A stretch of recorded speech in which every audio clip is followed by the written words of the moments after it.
Oxygen अब surgery करेंगे अभी भी ड्रेसिंग कहाँ तक अंदर पार्ट्स ऊपर का स्किन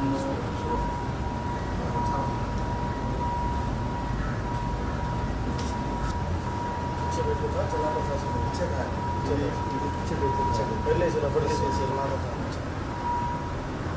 जागवानी से जागवानी जी रंग जागवानी ये जागवानी सेम है 5-6 दिन में तो ये बिल्कुल एक जगह रह सकते हैं। నిన్న కడప నగరంలో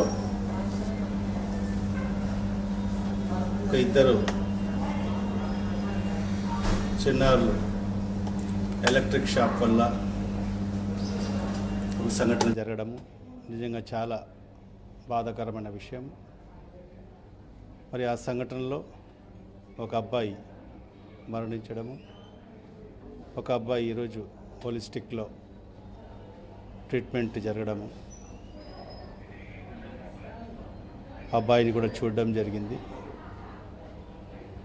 మరి ఈ సంఘటనకు కారకులైన అధికారులను, ఎందుకంటే అక్కడ సంఘటన జరిగిన పరిస్థితుల్లో మరి ఆ ప్రాంతవాసులు చెప్పిన విషయము, గత 3 రోజులుగా అక్కడ ఒక వైరు వేలాడుతూ ఉన్నింది.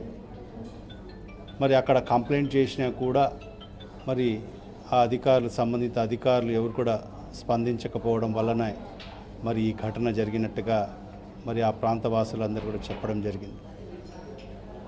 ఇది ఒక దురదృష్టకరమైన సంఘటన. ఇది భవిష్యత్తులో పునరావృతం కాకుండా అధికారులు తగు జాగ్రత్తలు తీసుకోవాల్సిన అవసరం కూడా ఎంతైనా ఉంది. మరి అదేవిధంగా ఈ నిర్లక్ష్యానికి కారకులైన అధికారులపైన కూడా మరి ఏదైతే చర్యలు చేపట్టాల్సిన అవసరం కూడా ఎంతైనా ఉందని చెప్పి ఈ రాష్ట్ర ప్రభుత్వానికి డిమాండ్ చేస్తున్నాం. మరి అదేవిధంగా మరి ఈ అబ్బాయి, ఎవరైతే అబ్బాయి చనిపోయాడో మరి ఆ కుటుంబానికి రాష్ట్ర ప్రభుత్వం ఖచ్చితంగా 20 లక్షల రూపాయలు ఎక్స్గ్రేషియా ప్రకటించాల్సిన అవసరం ఉందని చెప్పి కూడా డిమాండ్ చేస్తున్నాం. మరి అదేవిధంగా మరి ఎవరైతే ట్రీట్మెంట్ తీసుకుంటున్నాడో ఈ అబ్బాయికి మరి పూర్తిగా మరి దానికి ప్రభుత్వమే బాధ్యత తీసుకొని మరి ప్రభుత్వమే ఉచితంగా వైద్యం అందించాల్సిన అవసరం ఉంది. మరి అదే కాకుండా మరి వాళ్ళ కుటుంబానికి, ఎందుకంటే చాలా పేద కుటుంబాలు ఇవి. మరి ఆటో డ్రైవర్ ఈ అబ్బాయి తండ్రి, మరి అలాంటి కుటుంబాలని కూడా ఆదుకోవాలి.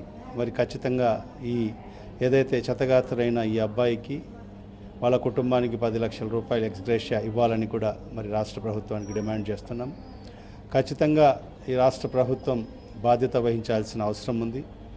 మరి ఈ అధికారులు కూడా బాధ్యత వహించాల్సిన అవసరం ఉంది. మరి ఇలాంటి సంఘటనలు పునరావృతం కాకుండా మరి కడప నగరంలో తగు జాగ్రత్తలు చేపట్టాల్సిన అవసరం కూడా ఎంతైనా ఉందని చెప్పి కూడా ఈ సందర్భంగా మరి అధికారులకు కూడా తెలియజేసుకుంటూ మరి వెంటనే ప్రభుత్వము స్పందించి మరి చనిపోయిన కుటుంబానికి మరి 20 లక్షల రూపాయలు ఎక్స్గ్రేషియా, మరి అదేవిధంగా ఈరోజు ట్రీట్మెంట్ తీసుకుంటున్న మరి ఆ కుటుంబానికి 10 లక్షల రూపాయలు ఎక్స్గ్రేషియా ప్రకటించాలని చెప్పి కూడా మరి డిమాండ్ చేస్తూ మరి ఆ చనిపోయిన కుటుంబానికి నా ప్రగాఢ సానుభూతి తెలియజేసుకుంటూ మరి ఏదైతే ఈ ట్రీట్మెంట్ తీసుకున్న అబ్బాయికి త్వరలోనే కోలుకోవాలి, మరి అన్ని రకాలకు కూడా ఖచ్చితంగా ఆ కుటుంబానికి కూడా న్యాయం జరిగేటట్టుగా మేము ప్రతిపక్ష పార్టీగా కూడా మేము మరి ఖచ్చితంగా వీళ్లకు ఎప్పటికీ అండగా ఉంటామని చెప్పి కూడా ఈ సందర్భంగా తెలియజేసుకుంటాం.